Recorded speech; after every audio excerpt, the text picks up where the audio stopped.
Thanks a lot, colleagues, for the privilege to speak to the coaches and everyone here. Thanks, Kyle and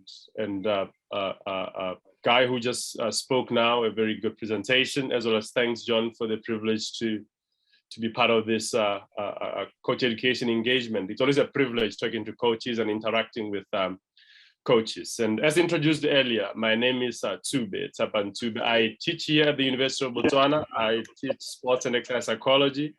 And today I'm going to talk about the quest for gold or psychological preparation for major games. So I'm going to switch off my video. Thank you. So yeah, I've developed this outline to guide the conversations we will have today. And I will start by just conceptualizing what anxiety is. I know that in the build up to games, at games, even post games, there's a lot of talk about, oh, the athlete was anxious a lot and there was a lot of anxiety. That's why the athlete was not able to perform to their level.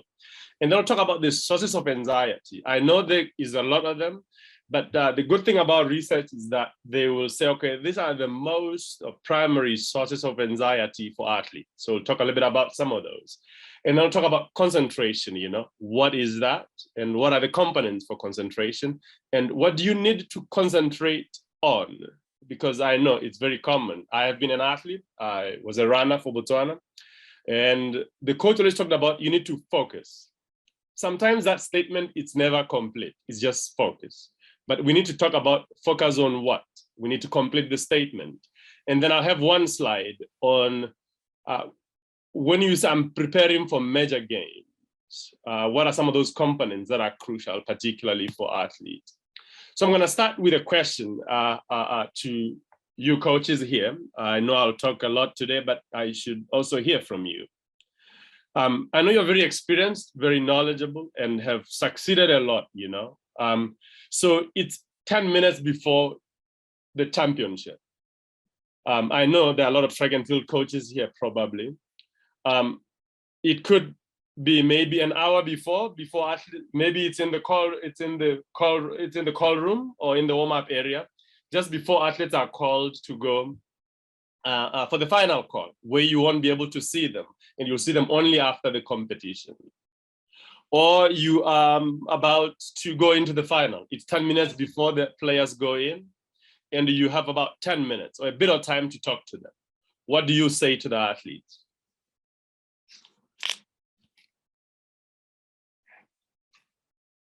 It's a question to you.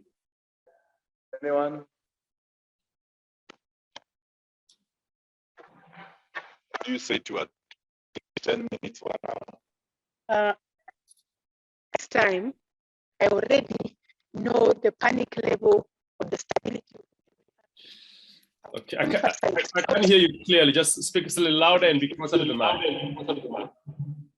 I will assume that at this time, I already know the stability or instability or the behavior of every athlete before me. So I would remind them that remaining calm helps their bodies not to produce a lot of lactic acid that will also make their muscles tense.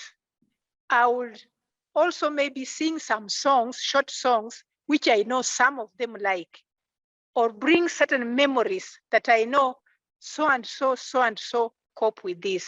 Then I will be available for them to tell them to share with me any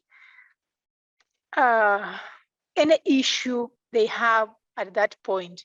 And of course, I'll promise them the success they know that is ahead, having made what I would want to call good preparation. Okay, yes. Great.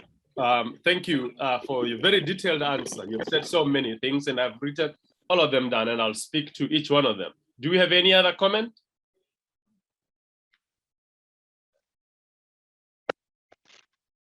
Hey. Hello. Okay. Hello.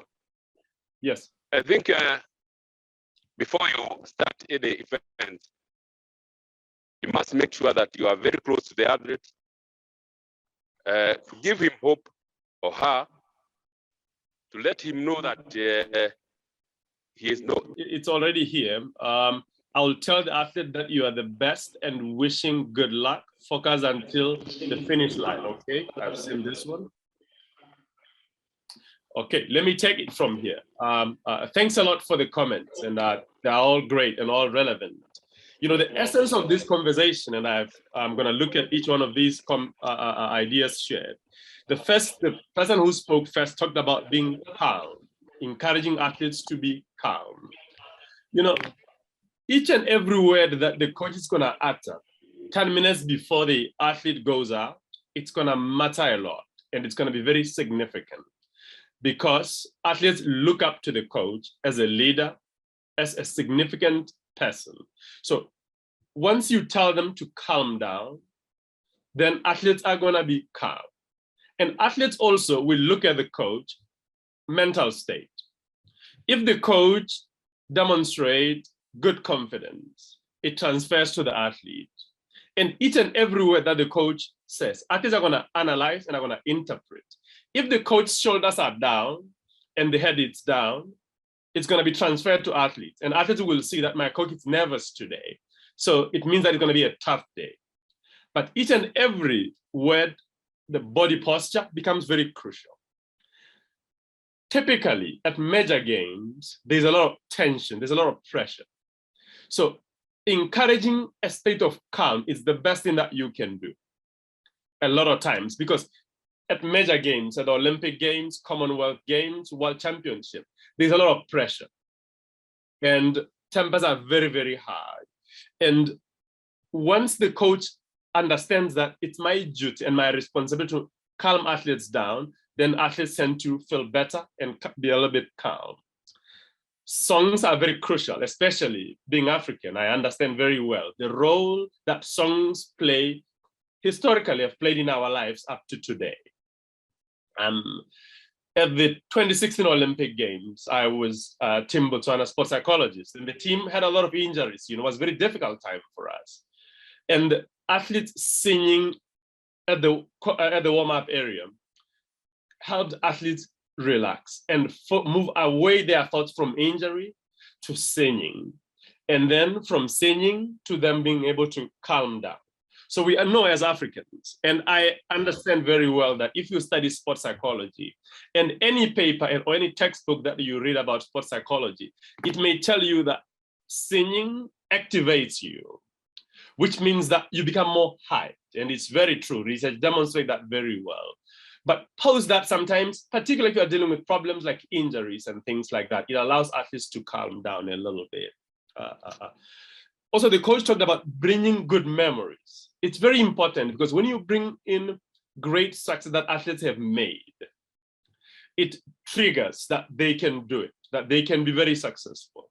But the coach's knowledge is very profound and very important, because sometimes triggering this could put pressure on athletes, that I have done this in the past. Can I be able to perform at that level today or no? That's why the role of the coach and understanding your athletes becomes very profound and very, very fundamental. Because if you bring it right, it would work very well for you. But if you bring it wrong, it could also spiral down, and then that could be, then athletes would not be able to perform very well. The other coach talks about being very close to the athlete, and that's very, very profound. Coach-athlete relation is a predictor for good psychological state and performance. So if the coach does not relate very well with the athlete, there's conflict and tension, then it causes psychological distraction for athletes, because they focus on the conflict rather than focusing on preparing for the games. So being close to the athlete, and also if you're very close to the athlete very well, and athletes trust you, and you are also confident that the athletes can do very, very well, then once athletes know that my coach believes that I'm good at what I do, then athletes will do well, because the coach becomes the source of confidence for the athlete. And then the also coach talks about hope, and it's very, very important, very profound. One of the well-used research was a professor called Daniel Gold at Michigan State, and someone called, I think, Ian Marriott. I can't pronounce the name very, very well. They wrote a really good paper about psychological characteristics of most successful athletes, like those who win only gold medal at the Olympic Games or these major games. And they, in their study, did not include silver medalists. They only included gold medalists. And they found that hope was one of their strong characteristics, that if you're hopeful, even in the face of difficulty, and you're very optimistic as a person, both in sports and outside sport, that became a very crucial indicator of success. Not only hope, but optimal confidence. For example, in the build-up to the games, if the coach is confident and the athlete is confident, and this is optimal confidence, and you should get this clearly. It's not overconfidence. It's not very arrogant confidence. It's optimal confidence tied to the specific task. That as a runner, I have trained very well. I have a very good coach, and I'm talented. And these things are my source of confidence to be successful at the Commonwealth Games. And the coach becomes a very profound source for that. So hope is very, very crucial. Confidence is also very, very crucial. But what is interesting about this is that even though we talk about this in sport, but this was also applicable outside sport, like a person who's confident and who's hopeful. Outside sports, they did very well, even outside sport. But also, this reminds me of something that I didn't know I was going to talk about, but I think it's important for coaches to know.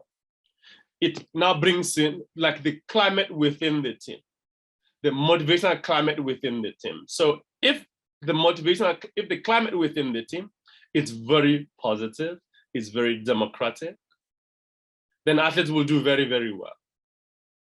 But if the climate within the team, for example, in a team, like in the build-up to games, like you're going to the Commonwealth Games, there has to be strong, positive climate within the team. If there's any member of the team who's negative, I'm not saying the person who's realistic or who's very honest about what's happening in the team. The person who, when people gather, then they bring in 20 problems. I've been part of teams, so I know what I'm talking about. And research has shown this a lot. Then this person only talks about the problems that the team is dealing with. That person is not the best for the team. And it's important that we create a positive motivational climate within the team. And that climate within the team also engages athletes' views on something that should happen within the team. So thanks a lot for the comments, and they are clearly spot on the things that we're going to talk about. And I wanted to share that what you say in the build-up to the games is very, very fundamental as the coach. Also other things, which since you're talking about preparation for games, other things like how the send-off is organized, because these athletes have make meanings out of this, how the send-off is organized, the environment in it, what is being said and how it's been said significantly affect how athletes will perform at the games and in the preparation for games. I think it's important for you to just have an academic understanding of what arousal is, as well as what anxiety is. So this is a kind of basic textbook definition of what arousal is, and I will make it more applied in a little bit. It's defined as a blend of psychological and physiological activation. So now both of these being activated. So now in the build-up to the games, or a day before competitions, or in the build-up to champions here. So now athletes need to activate, and it's your responsibility as the coach to ensure that this happens. Both at psychological level, they need to be activated. They need to be mentally ready. And I'll share some strategies that can be used for that in a little bit. Also, physiological activation. When they jog during warm-up, so that's physiological activation. So in that, it needs to be blended with psychological activation. So now, what is important to know is that it varies in a continuum. So here it's very, very low. Your activation is very low. For example, if you wake up in the morning, you're not fully activated. You're still lethargic and you need a cup of coffee for you to be activated. So it's very, very low. So now what is important here is that athletes need to understand their body very well. And you need to have them understand that very well. So for example, when they are here, activation is very, very low. They need to know that, oh, if I'm feeling this way, this is how I'm likely to perform.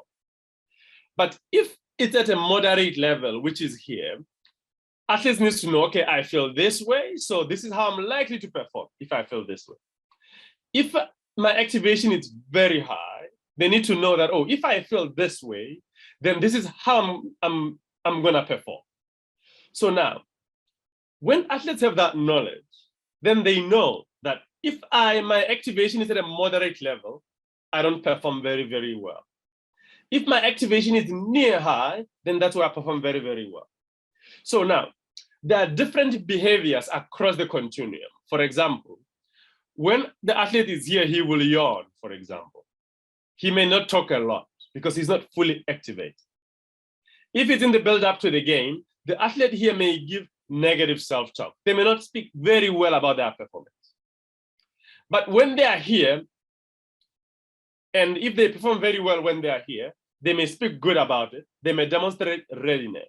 So now, if you relate very well with your athlete and you spend a lot of time with your athlete, then you will know your athlete that, I don't think that he's activated enough. It's even after 3 laps of a warm-up and stretching and doing acceleration. I don't think he's at it. That's why it's important that in addition to physiological activation like jogging and stuff like that, you incorporate some psychological skills. One of them is routine. Routine is very profound. For example, it teaches the body what to do when. For example, you know when you wake up in the morning, it's time for coffee, it's time for shower, it's time for this. And you also know that after I wake up, I shower, then I have my breakfast. Then after my breakfast, then I'm gonna go to work, or I'm gonna do this and do that. Then your body is conditioned. That's why if you wake up at 5:30 every day, your body is you're gonna wake up at 5:30, even on a Sunday when you're not going to work. So now, when you have a good routine that you know, okay, at the games, I go to bed at this particular time, not just at the game, but throughout. And I wake up at this particular time. And then I do my warm-up 3 hours before the race. And then after this is what I do during warm-up. This is the music I listen to during the warm-up. For example, encouraging athletes to have a music playlist in an order that they prefer. Then they will know that when I'm in my 3rd lap, that means I'm in my 3rd song or my 4th song. And this is what this song means to me. And then after my jog, all the way up to when now I'm putting on my spikes. And now the body transitions all the way until it's time to race. And following that routine, and the body knows that it's time for me to engage. So routine is very, very profound.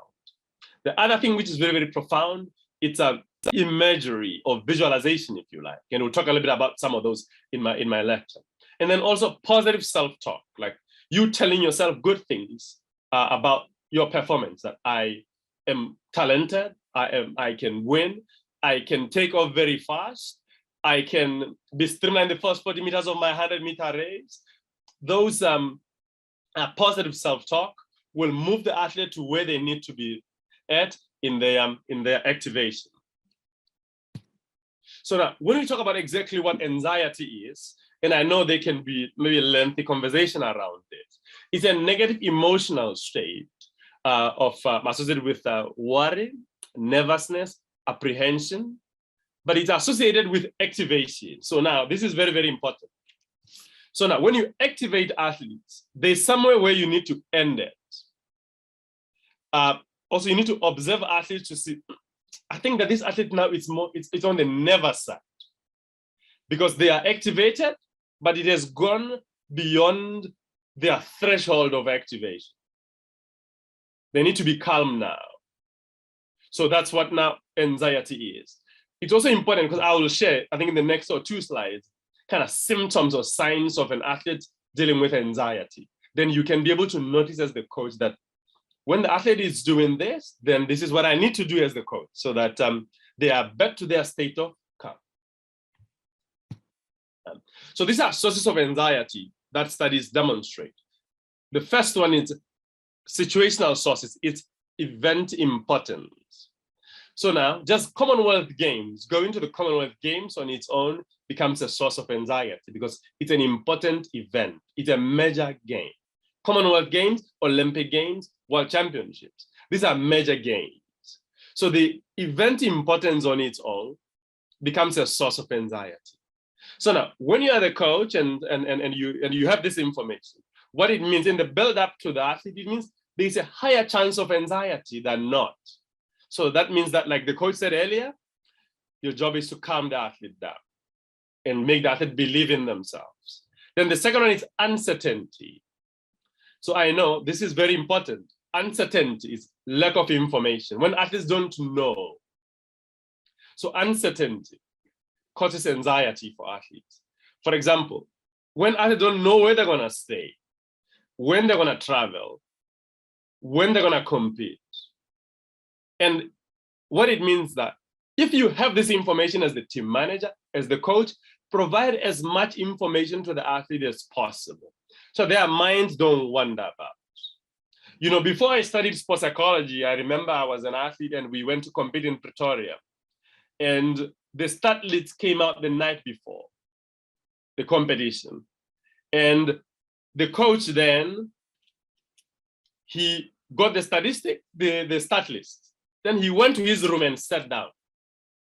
And we were in our rooms for like 2 hours, waiting to be given the stat list. We were nervous, you know, and we wanted to know, what heat am I in? What time am I gonna compete? Who is in my heat? You know, that information is important to us. But the coach kept it until I was brave enough. I went to his room and I knocked. And he said, "Oh, Tsumbe, come on in." And I said, "How are you?" And I could see the file was on the table there. Within 2 minutes, I went for the file. I opened. And he was so angry, I was almost sent back home. But because I wanted to know, because once I know, then I can prepare for the match. The same thing happened actually we were in Africa Senior Championships in Mauritius, not recently, but 2006. And the coach was struggling to come up with the 4x100 meter relay. And we went to the warm-up area, we didn't know. He said everyone should warm up. Then he went on his own and submitted the lineup, but we didn't know. Until the final call, they say, "Botswana, come on in." That's when he said, "You're gonna start, you're gonna take second, you're gonna take third, you're gonna take fourth." And then obviously, if you are not picked, okay, you go to the stands, but the rest, then they go and compete. That's when we figured, okay, I'm gonna be the start, I'm gonna be second, I'm gonna be third, I'm gonna be fourth. That caused a lot of anxiety for athletes. Provide as much information to athletes as possible. Then there's what you call personal sources. This is trait anxiety, is very stable. So this is the anxiety of the person, like how they interpret evaluative situations generally, as well as self-esteem, like athletes with low self-esteem tend to deal with more anxiety than those who don't. Or social physique anxiety. This is how they interpret their body, like they think if they're supposed to be big, but they think they're very small. And when they look at athletes that are competing against, I'll give you another example. I went to compete at World University Games in Turkey, Izmir, many years ago. And I was doing my warm-up, you know, then I see this athlete from New Zealand and I'm like, oh, this guy must be a 100-meter run, and I'm freaking out. And then 2 days later, I see him racing in hurdles, and he had nothing to do with my event. It's because I was nervous about how small I was being a 100-meter runner. So it's important for the coach to be aware of such problems that athletes could be dealing with. And then other sources, people, you know, teammates. They could be teasing athletes, bullying within the team, as well as coaches. So now it's very important that coaches give a very good positive outlook that athletes are good at what they do and are good sources of confidence for the athletes. Then the last one here is media. Newspapers, television, and nowadays some very online social pages like social media. Newspapers, they could be that journalist who just follows the athlete, or who follows athletes, or who follows a particular team. They will write like the weakling runner, or the slow performing, or the confused coach. I always tell coaches, even here, and the Olympic Committee here, that if there's a journalist who does that, close that person up, because they're not helping the team. Of course, it's good to be an athlete, you know, it's also good to be a coach, you're popular and people like you. And also you want to be at the back of the newspaper. Sometimes if the journalist is causing more harm to the team, but this person is very close to the head coach or close to the board member or the chef de mission or another person, they just let the person mess up the team. It's very important to be decisive and say, no, we're not going to let this happen because this brings problems to the team. It's not only when the journalists or newspapers give negative information about the athlete. Sometimes they could hide performance for the athlete who's maybe still trying to develop. So it's very important to be aware that it goes both sides. Also television and online. And because we're talking about online, I'm going to bring in social media here. It's very important, and I know sometimes can be difficult, especially if you're in Africa. We may not have some regulations to address this, like Facebook pages, for example. For me, if I'm in charge, I don't have a lot of power, but if I had a lot of power, in the build up to the games, I will have Facebook pages for athletes be managed, not by athletes themselves. Because sometimes this creates unnecessary distraction for athletes. And athletes are not able to focus on what they're supposed to focus on because of social media. Because of what they see, sometimes what they write on social media. So it's something for you to think about. I know you can encourage them to be out of it and be able to manage it. So implications for coaches, I've talked about this earlier. It's important to recognize signs of arousal and anxiety for athletes. And then also tailor coaching strategies to individuals as well as teams. This is not just in terms of technical coaching, but meeting athletes' needs. Sometimes it's important to meet athletes individually and support them, and also meet with them as a group. For example, there could be an athlete who has needs that are different from those of the rest of the team. So it's very, very important that the coaching be tailored. For example, one of the coaches that I work closely with here, he coaches a large team, you know, and one of the things that we encourage, that we make sure that happens, is that he ensures that he meets one-on-one. Even if the team is big, ensure that he schedules meetings with one-on-one, and then address each individual athlete, learn, how can I help you, what's happening? And then also meet the rest of the team, so that each member of the team gets one-on-one interaction with the coach, and then develop performance confidence and perceptions of control. You know, like coaches are very primary source of confidence for athletes. And if you demonstrate that the athlete is good at what they do, and remind them of their good performances, then they're going to be very confident. But also, something that I said earlier, and I want to extend it in a little bit. Once the coach fully understands the athlete and spend a lot of time with him, and they're able to see that this athlete is dealing with, they're not calm, they're dealing with anxiety. Now it's an opportunity for the coach at that particular moment to give them positive talk, to not directly, but indirectly, to say, you know, I mean, I've seen you, like the past 6 years, you've been improving significantly. I think you're doing very well at what you do. Help the athlete be able to calm down and feel that they are in control of the environment, or in control also of the butterflies in their stomach. So these are the signs of anxiety: cold, clumsy hands, constant need to urinate or use the bathroom, profuse sweating, negative self-talk where they say, I don't think I'm ready for this. I don't think I'm good at what you do.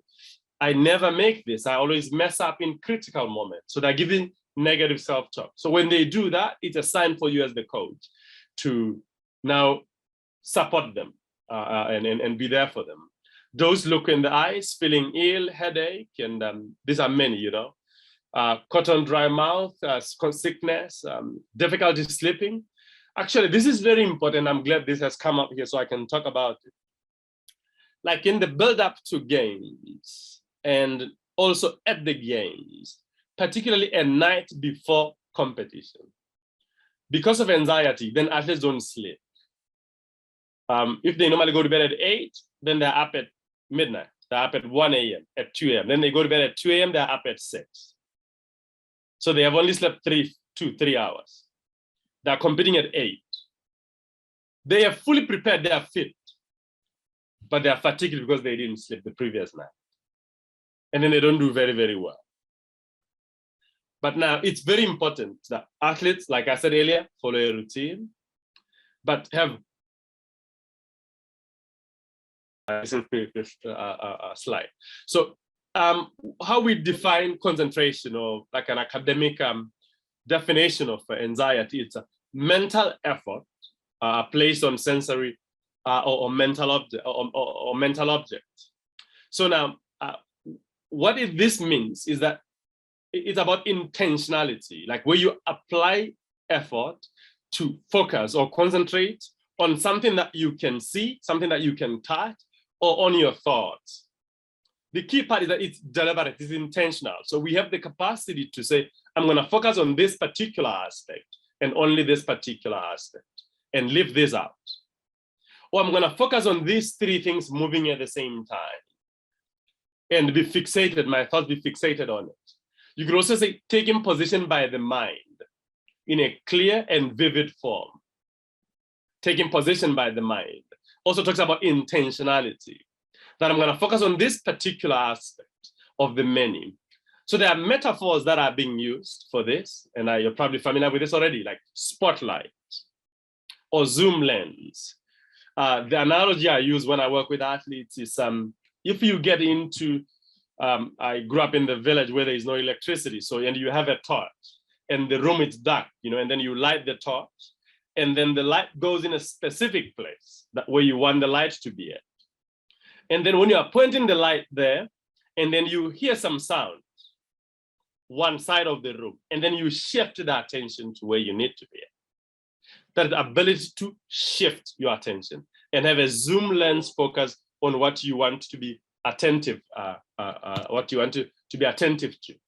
So these are the components. There are 4. The first one is attention selectivity, talks about what I just talked about now, focusing on relevant environmental cues. You may not like this, but sometimes coaches are an irrelevant cue. For example, when you're giving athletes feedback, there are where athletes are attentive to you to give the feedback. But sometimes you could be talking, but you can see that athletes are not paying attention. It means their attention is somewhere else. And at that particular moment, you are irrelevant to the athlete. They are not very attentive to what you're saying. Actually, there's really one good book about John Wooden. He was a very famous American basketball coach. I think he coached Kobe Bryant and many others. So he was known for how he gave feedback. For example, he gave what's called bulleted feedback. Very specific, very short, and at a time when it needed to be given. For example, I'll use basketball as an example. If you want to say something to the athlete, and then the athlete has moved away, and you continue screaming to the athlete, he's not getting the feedback. But when the error occurs, and then you give feedback at that particular moment, then the athlete is able to process it and follow it. So it's important that feedback is provided when it needs to be provided. And then maintaining attentional focus, like how long an athlete can remain attentive. I think it takes about 5 seconds, that's medium. But we know, for example, in a marathon, it's 42.2 kilometers, you run about over 2 hours. So now it's very important. Then there's going to be a lot of weight.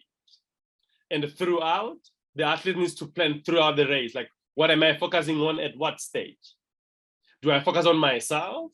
Do I focus on something outside, like outward attention? Then the third one is situational awareness. It's being aware of the environment around you without tending to look at it. I'll use an example in football, like when I'm past the ball and I need to trap it.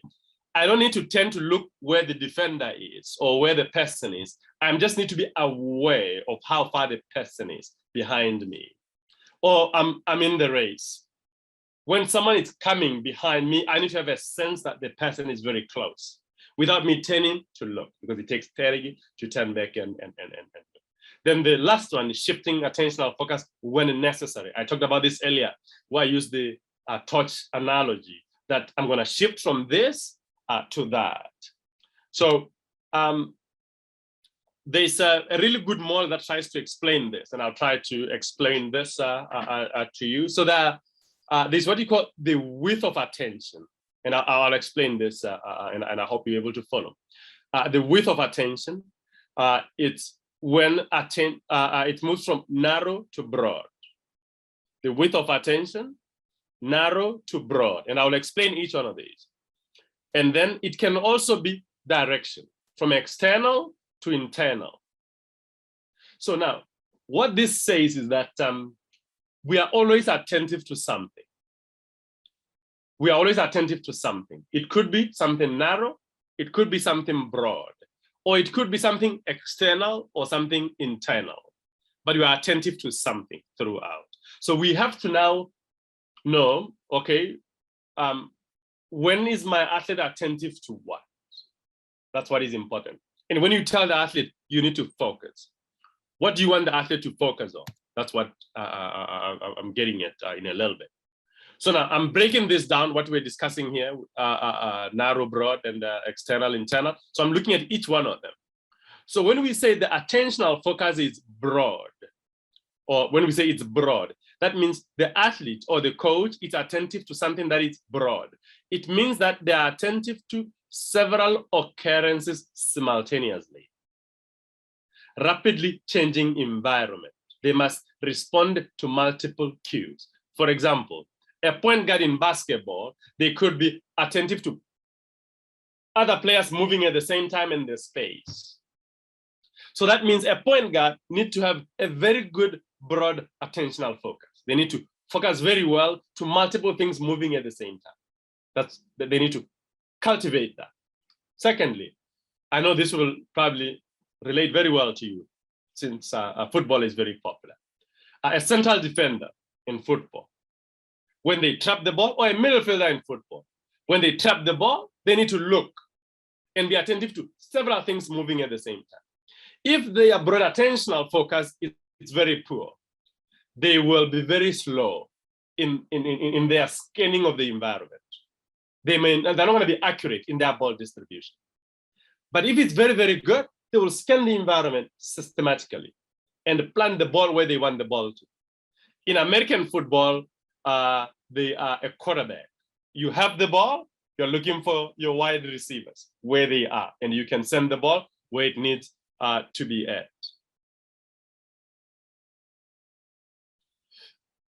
So my phone was ringing, sorry. Then narrow attentional focus. It's when the player or the coach or whoever is attentive to a very small space, if it's in the environment, or attentive to one thing, or like within a confined small space. For example, a golfer lines a putt. It's the ball and where they need the ball to go, like a hole. And it's just that within space, or a softballer prepares to swing a bat. The attentional focus is in a specific area they want it to be at. Then external attentional focus. It's where you direct attention outward. It's outside you. So what it means is that a central defender, when they are focusing on several things moving at the same time, their attention is, of course, broad because they're looking at multiple things at the same time. It's also external. So it's broad, external, or external, broad. So they're looking at something outside them and multiple things moving at the same time. Those things are outside them and they're moving at the same time. Then internal attentional focus, it's now focusing inward on their thoughts, their feelings, directed inward to thoughts and feelings. And this applies a lot to coaches. Coach analyzes play without having to physically perform them. So now, that means as the coach, you need to have good concentration skills internally so that you can analyze games interpret what's happening and be able to think very fast as the coach. For example, a high jumper prepares to start his or her run-up. You have seen high jumpers, they could be putting in their mind what they're gonna do or imagining what they're gonna do. So their attention is very inward. Or a bowler ready for his approach or her approach. Or sometimes a football player puts in the football, the soccer ball if you're in the US, and calms down, puts the things about how they're going to execute the task. And then now, when they need to kick the ball, their attention will shift from inward to outward, from internal to external. Maybe they want to plant the ball at the far corner. That's where their attention goes. And then they execute the task to where it needs to be at. So now, what is important here is that it's important for coaches to help their athletes understand what their attention needs to be at. Not that focus, but focus on what? Is it on the opponent? Is it on the space? Is it on their thoughts? To calm down? What are they supposed to focus on? So these are some of the characteristics of concentration and optimal performance. Peak performance is associated with absorbed in the present. So this also, when we say someone is in the present, we can say they're in the zone. So they are fully absorbed into the task. So they are also, it's also called in a state of flow. So when they my phone, let me switch off my phone. So, or just give me a minute. Hey, I'm in the office. You can come in. Sorry, I've switched my phone off. So we call it, or you can also call it the state of flow, when an athlete is fully absorbed into the task. And when they're in that state, they're in the zone. What happens is that time stands still, or the structure of the activity now takes over the like times. So they're not worried about the actual clock, but rather the structure of the activity. No thoughts about past or future. They are in the moment. They don't care how they performed previously and how they're likely to perform in the next match. They're mentally relaxed and high degree of concentration and control. And there's extraordinary awareness, both on the body and external environment. So this is very, very important. What it means is that they fully understand their body and they can read the energy within their body, also the environment around them, and they can adjust accordingly. The difference between experts and novices with respect to this is that experts make faster decisions and better anticipate future events. This is in the actual play itself or in the actual race itself. So an athlete who has better attentional skills, they anticipate better and they make faster, quicker decisions. But these are calculated decisions, not when someone has a lot of anxiety and then they just make haphazard decisions. They attend more to movement patterns and they set more systematically for cues in the environment and selectively attend to the structure inherent in the sport. I talked about this earlier, and are more skillful in predicting ball flight if it's a sport that involves the ball. So now, this is my last slide. I know I took longer than I was given here. So preparation for major games, when you say, okay, I'm preparing for major games, or when you say, I'm psychologically preparing for major games, there are two crucial things that one could look at. The first one is anything to do with the athlete in the build-up. It could mean athlete's welfare. For example, if athletes are worried about their meals, that affects their psychological preparation for games. If there is no good communication, that affects their psychological preparation. If there's coach-athlete problems within the team, that affect their psychological preparation. Allowance, those type of things affect athlete psychological preparation. Or you could look at specific mental skills or specific tasks, like visualization as a mental skill in preparation for games, anxiety regulations, we talk about some of these, optimal confidence, managing emotions. And studies show, for example, that when team qualify, let's say you qualify for the final and you're very excited and you fail to regulate your emotion at that stage, that could affect how you perform in the final. So if you look at these, it's cognitive, emotional, and behavioral strategies in preparation for games, or that you need to reach performance, like your thoughts, your emotions, and your behavior.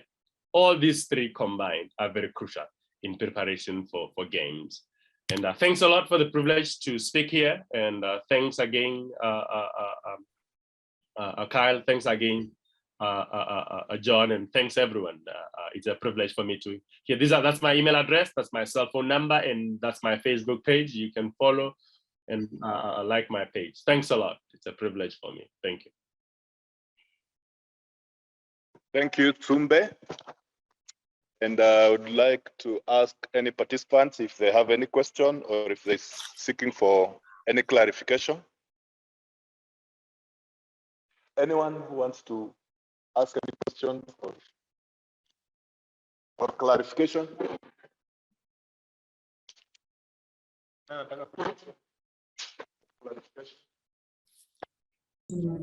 It's a question from Matthews. Yes, my question is, at times we see coaches slapping several times an athlete a few minutes to the competition. What does it mean and what can you say about it? When coaches do what? Slap an athlete several times a few minutes before the competition. Okay, I got the question. Thank you. Let me take one or more. Slap athletes. Thank you for your question.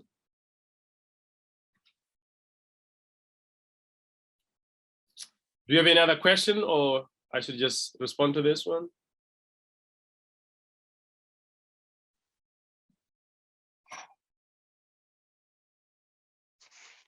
Just respond to that. Okay, yeah. Slapping an athlete, it doesn't matter whether it's in the build-up to the competition or where, that's just violence. That person should not be in the team. There should not be room for violence at all. That's my take on it. And you remind me of something that I can share. Let me mute because there's okay, yeah. So in short, answer to your question is that no slapping should be tolerated at any point because that's violence and that should not be allowed at all. There's a really good way to give athletes feedback. It's called the sandwich approach. You start with something positive. That good job on this aspect, and then you tell them what they could improve on. That's the second thing you get. And then you conclude also with something positive, sandwich. The top is the same as the bottom.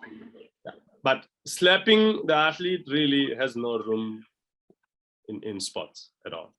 Thank you. What I mean is, they normally do it several times as a means of driving out anxiety, not as a means of punishing the athlete. Driving anxiety out through slapping. I have never heard, to be honest, I've never heard of that. I know that coaches talking about tough love and stuff like that. I don't think that it should extend to any physical engagement or any vulgar language, or any abuse in any form. Honestly, I would not encourage it at all. You can't slap someone to drive out anxiety.